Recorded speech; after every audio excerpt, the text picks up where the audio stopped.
Kayo po ba mga bossing ko ay isa sa mga nag-iisip sa ngayon kung ano kaya ang mga pinakamagaganda na itanim sa harapan ng ating tahanan or gamitin natin pampaswerte. Bukod mga bossing ko sa napakasarap kapag ito inilagay sa inyo pong pagkain, lalo-lalo na kung kayo ay magtuturbo ng manok, ay napakasarap po nito at nag-aalis ito ng lansa. Ano po ba ito mga bossing? Ito pa mga bossing ko ay ang tanglad.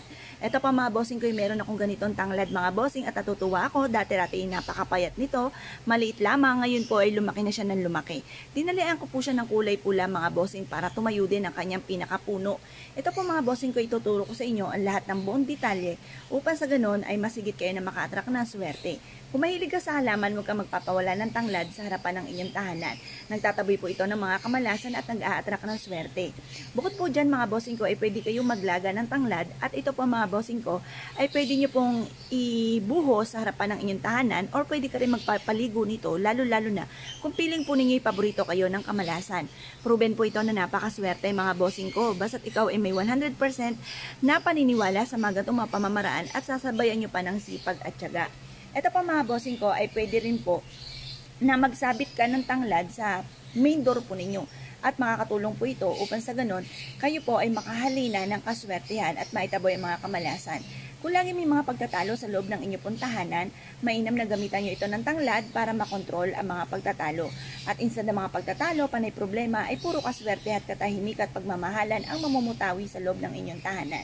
Ngayon pa mga bossing ko, ikaw naman ay merong negosyo, mainam na magtali ka ng tanglad, ibulbul nyo po ito, itali nyo po ito sa main entrance sa inyo po negosyo upang sa ganon masigit ka na maka-attract ng swerte. Lalo-lalo na pagdating sa usapin ng pera at proteksyon. Kung kayo pa mga bossing ko ay lagi na malapit sa mga signos or anumang mga kapahamakan at gusto nyong maligtas saan man kayo patutungo, mainam na magbuhol-buhol ka ng tanglad at ito po iipit ninyo sa carpet na malapit sa driver seat mga bossing. Ito po ay magkakaroon ka ng mabisang proteksyon at malalayo ka sa anumang mga kapahamakan. Kung kayo po mga bossing ko ay napapansin ninyo na masipag naman kayong tao pero parang sa walat-wala ang inyo pong kasipagan at nais po mga bossing ko na kayo po ay may patunguhan ng inyong kasipagan, ang gawin nyo lamang, maggupit-gupit ka ng tanglad at ilagay nyo po ito mga bossing ko sa inyo pong pitaka. Magsiksika ng dahon ng tanglad sa inyo pong pitaka at sabihin nyo po palagi na magkakaroon ako ng napakaraming pera. Kailanman na hindi na ako maubusan ng pera.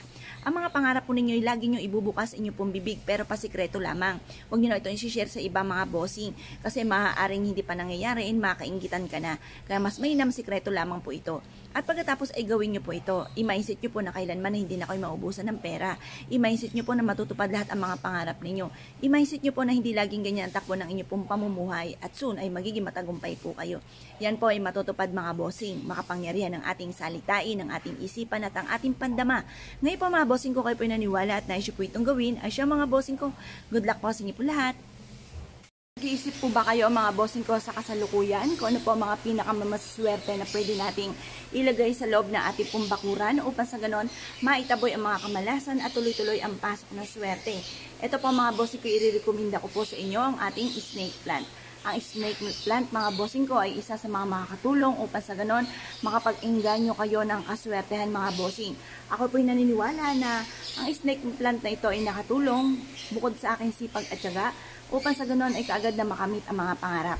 Ang snake plant mga bossing ko, kung mapapansin po ninyo, ay tulis po ang pinakadulo. Inihalin tulad po yan sa pakikipaglaban sa hamon ng buhay. Inihalin tulad po yan sa isang espada. Ngayon po mga bossing, ang ating snake plant ay may dalawang kulay. Ito po ay kulay dilaw and green. Ang dilaw mga bossing ko ay for abundance, ang green is for money and for kalusugan. Mas mainam pa kapag meron kayong snake plant, ay talian nyo po ito mga bossing ko ng kulay pula na panali. At ito po mga bossing ko ay higit na makaka-attract ng swerte, lalo-lalo na tungkol sa usapin ng pera. At ganoon din po mga bossing ko ang halaman na ito. Ang halaman na ito mga bossing ko ay isa rin sa mga tawag dito ay money tree. Kung mapapansin nyo mga bossing ko ay may bilog-bilog sa kanyang dahon na nagkukulay golden po mga bossing. Ang bilog ay hinihalin tulad sa barya para mabilis bumulong ang magandang kapalaran. At ang kulay dilaw mga bossing ko ay for abundance, ang green is for money and for kalusugan. Maganda po ito mga bossing ko na meron tayong ganito sa loob ng ating bakuran. Proven po ito na napakaswerte. At kung mapapansin nyo mga bossing ko, ang aming jade plant ay napakatayog na mga bossing. Isa rin po ito sa nagtatawag na swerte at nagtataboy na kamalasan. Kaya mainam na meron din kayong ganyan mga bossing ko sa loob ng inyong pong bakuran. Ito rin po mga bossing ko ang ating pong bamboo plant. Ang bamboo plant mga bossing ko ay good of fortune. Napakaswerte nito mga bossing ko sa ating bakuran. At yan po, strong relationship din po ng family. Para hindi lang lagi naman tungkol sa usapin ng pera, nandun din po mga bossing ko para sa kalusugan at nandun din po ang swerte sa buong pamilya mga bossing. Ito po isa sa mga subok na napakaswerte mga bossing. Ako pa mga bossing ko, mula na naglagay ako ng ganito at ganoon din po sa loob ng aming tahanan na nakababad naman sa tubig mga bossing ko, ay ang daming blessing na dumating. At isa rin ako sa magpapatotoo na ating pong bamboo plant ay napakaswerte. Ito naman po mga bossing, mula nang nagbigay sa akin ng ganito ang aking nanay na umabot pa hanggang kisame mga bossing ko.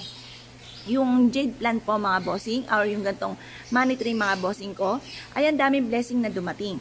Lalo-lalo na kung ito po ay mamumulaklak at mamumunga.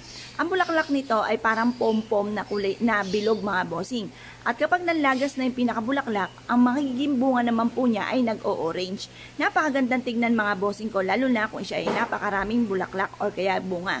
Alam niyo po ba mga bossing ko, once na kayo po ay nagbulaklak po ang ganito sa inyo pong tahanan, ang ibig sabihin po niyan ay may swerteng darating, lalo-lalo na tungkol sa usapin ng pera. Kaya kung kayo po naniniwala at naisip po na magkaroon po ng ganito, ay mas mainam mga bossing ko na kayo po ay ilagay nyo ito sa may gilid ng pintuan ng inyo pong main door or sa harapan ng inyo pong tahanan or ipasok nyo po sa loob ng inyo pong tahanan. Proven po ito na napakaswerte. Yan po ang tatlong halaman na talaga namang maraming benepisyong dulot at isa rin po ako sa magpapatotoo po dyan na napakaswerte. Kaya kung kayo po isa sa mga naniwala at mahilig sa mga halaman, good luck po sa inyo po lahat!